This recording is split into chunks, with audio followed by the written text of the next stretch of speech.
أعوذ بالله من الشيطان الرجيم بسم الله الرحمن الرحيم ولله ما في السماوات وما في الأرض ولقد وصينا الذين أوتوا الكتاب من قبلكم وإياكم أن اتقوا الله وإن تكفروا فإن لله ما في السماوات وما في الأرض وكان الله غنيا حميدا ولله ما في السماوات وما في الأرض وكفى بالله وكيلا إن يشأ يذهبكم أيها الناس ويأتي بآخرين وكان الله على ذلك قديرا من كان يريد ثواب الدنيا فعند الله ثواب الدنيا والآخرة وكان الله سميعا بصيرا۔ اللہ تعالیٰ نے ارشاد فرمایا، اور اللہ ہی کے لیے ہے جو کچھ آسمانوں میں ہے اور جو کچھ زمین میں ہے، اور البتہ تحقیق ہم نے ان لوگوں کو وصیت کی جن کو تم سے پہلے کتاب دی گئی، اور تم کو بھی ہم نے وصیت کی کہ اللہ سے ڈرو، اور اگر تم کفر کرو گے تو بلا شبہ اللہ ہی کے لیے ہے وہ سب کچھ جو آسمانوں میں ہے اور وہ سب کچھ جو زمین میں ہے، اور اللہ تعالیٰ بے نیاز ہے، تعریفوں کے لائق ہے، اور اللہ کے لیے ہے وہ سب کچھ جو آسمانوں میں ہے اور وہ سب کچھ جو زمین میں ہے، کارساز ہونے کے لیے اللہ کافی ہے۔ اے لوگو، اگر اللہ چاہے تو تم سب کو ختم کر دے اور دوسرے لوگوں کو لے آئے، اور اللہ تعالیٰ اس بات پر قدرت رکھنے والا ہے۔ جو بندہ ارادہ کرے دنیا کے ثواب کا تو اللہ کے پاس دنیا اور آخرت کا ثواب ہے، اور اللہ تعالیٰ سننے والا ہے، اللہ تعالیٰ دیکھنے والا ہے۔ فرمایا آسمانوں میں زمینوں میں جو کچھ بھی ہے اللہ کی ملکیت ہے، اللہ کی مخلوق ہے، اللہ کو اختیار ہے، جو بھی چاہے کرے۔ انسانوں کو جو ملکیتیں ملی ہوئی ہیں وقتی ہیں، عارضی ہیں، چاہے وہ ملکیت میں زمینیں ہوں، دولت ہو، سونے چاندی کے انبار ہوں، حکومت ہو، بادشاہت ہو، عزت ہو، سب چیزیں وقتی اور عارضی ہیں۔ اصل میں یہ تمام چیزیں اللہ کی ہیں، اللہ کی ملکیت ہے۔ اللہ فرماتے ہیں ہم نے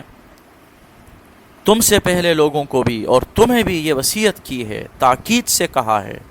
اللہ سے ڈرو، تقوی اختیار کرو، فرائض و واجبات کی پابندی کرو، گناہوں سے اپنے آپ کو بچاؤ۔ اگر تم نہیں کرو گے،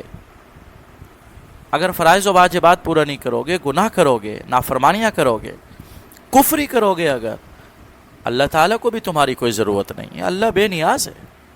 تمہاری نافرمانی سے اللہ کی شان میں کوئی کمی نہیں آتی، اللہ کی شاہت اور ملکیت میں کوئی کمی نہ آ سکتی ہے، نہ آئے گی۔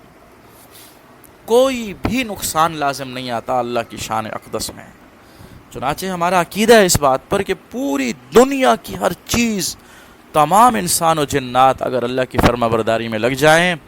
اللہ کی شان میں کوئی اضافہ نہیں ہوتا، اور سب کے سب انسان اور سب کے سب جنات اگر نافرمانی میں لگ جائیں، اللہ کی شان میں کوئی نقص اور کمی نہیں آتی، وہ اتنا بے نیاز ہے۔ اللہ فرماتے ہیں اللہ اس بات پر بھی قادر ہے کہ تم سب کو ختم کر دے ایک لمحے کے اندر، اور تمہاری جگہ کسی اور قوم کو لے آئے، اور ایسا ہوا بھی ہے۔ قوم عاد ختم ہوئی تو قوم سمود آئی، قوم سمود ختم ہوئی تو اور قومیں آئیں، قوم لوط ختم ہوئی، قوم شعیب ختم ہوئی،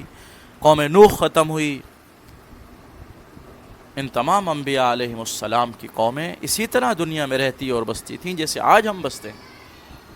اللہ فرماتے ہیں ہم چاہیں تو تم سب کو ختم کر دیں، ہماری قدرت ہے، کوئی ہمیں نہیں روک سکتا۔ جو بندہ ثواب دنیا کا چاہتا ہے اسے آخرت نہیں ملتی، اور جو بندہ آخرت چاہتا ہے اس کو آخرت ملتی ہے۔ اللہ فرماتے ہیں جو دنیا کا طالب ہو ہم اس کے لیے دنیا کھول دیتے ہیں، لیکن آخرت میں کوئی حصہ نہیں ہوگا۔ چنانچہ ایک حدیث میں آتا ہے، حضرت زید بن ثابت رضی اللہ تعالیٰ عنہ فرماتے ہیں آپ صلی اللہ علیہ وسلم نے ارشاد فرمایا، جس بندے کا مقصد آخرت بن جائے اللہ اس کے بکھرے ہوئے امور کو جمع فرما دیتے ہیں، اس کے دل کو بے نیاز کر دیتے ہیں، اور دنیا اس کے پاس ذلیل ہو کے آتی ہے۔ اور جس بندے کی نیت حصول دنیا بن جائے، مقصود اس کا دنیا بن جائے، اللہ اس کے کاموں کو بکھیر دیتے ہیں، منتشر کر دیتے ہیں، تنگی اس کی آنکھوں کے سامنے آ جاتی ہے، اور دنیا اتنا ملتی ہے جتنا لکھی گئی ہے، اس سے زیادہ نہیں مل سکتی۔ جتنا بھی انسان اللہ کو ناراض کر لے دنیا کمانے کے لیے، ملے گی وہی جو لکھی ہوئی ہے، اس سے زیادہ نہیں مل سکتی۔ اللہ فرماتے ہیں تم جو کچھ کر رہے ہو، کہہ رہے ہو، میں تمہاری باتوں کو سنتا بھی ہوں، تمہارے کاموں کو دیکھ بھی رہا ہوں، صرف سنتا دیکھتا نہیں ہوں بلکہ ان تمام چیزوں کا قیامت کے دن حساب لوں گا۔ میں تم سے پوچھوں گا کیا کر کے لائے ہو، کون سے اعمال لائے ہو۔